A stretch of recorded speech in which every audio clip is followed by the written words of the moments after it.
then it is easier to work. It is easier to attach an entity, and it is easier to take possession of a person's mind.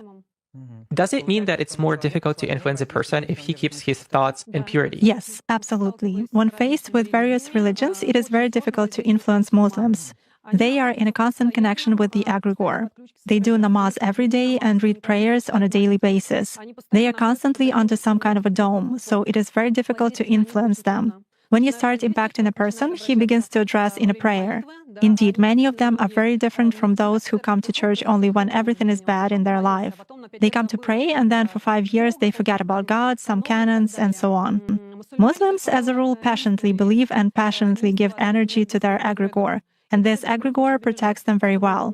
That's why it is very difficult to work to make any kind of influence on a true Muslim believer.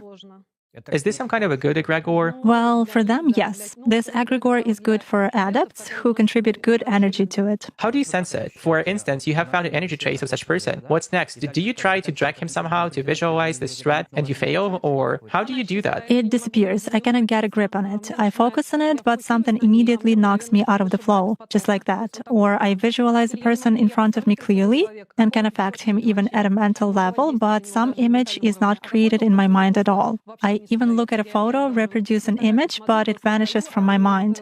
Thus, I can clearly see that a person is covered with something. Does this only work with Muslims? It does for me.